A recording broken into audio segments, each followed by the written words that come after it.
Hi hello, இன்னைக்கு நம்ம ஒரு டிப்ஸ் தான் பார்க்க போகிறோம். என்னுடைய விளக்குமாறு பாருங்கள் எப்படி இருக்குன்னு பார்த்தீங்களா? விளக்குமாறு கூட்டும் போது எப்போவுமே அதோடைய பின்னாடி வந்து எனக்கு இந்த எட்ஜ் பின்னாடி வந்து என்னுடைய கையில் எப்போவுமே வந்து கீச்சு விட்டுரும். ஸோ அதனாலேயே வந்து எனக்கு கூட்டும்போது எரிச்சலாக வரும். அதனால நம்ம இன்னைக்கு ஒரு டிப்ஸ் தான் பார்க்க போகிறோம். அது வந்து கை கீறாமல் பார்த்துக்கிறதுக்கு பண்ணுறோன்னா இவ்வளோ வந்து நம்ம வந்து கட் பண்ணி எடுத்துக்கலாம். இப்போ நம்ம இதை கட் பண்ணி எடுத்துட்டோம். இதுக்குள்ளாடி வந்து ஒவ்வொன்றா வந்து நம்ம இதுக்குள்ளாடி வந்து ஒவ்வொன்றா நம்ம வந்து வைக்கலாம். ஒரு செட் வந்து இந்த பக்கம், ஒரு செட் வந்து இந்த பக்கம், அதாவது இண்டு டைப்பில் வந்து நம்ம வைக்கிறோம்.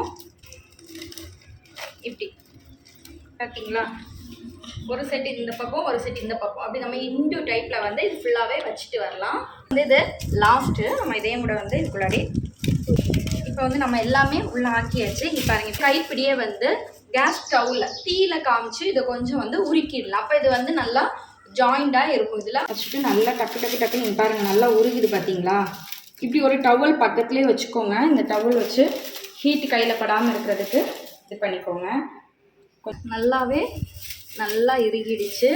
இப்போ நம்ம வந்து கூட்டுறதுக்கும் நம்மளுடைய துறப்பை வந்து ரெடி ஆயாச்சு.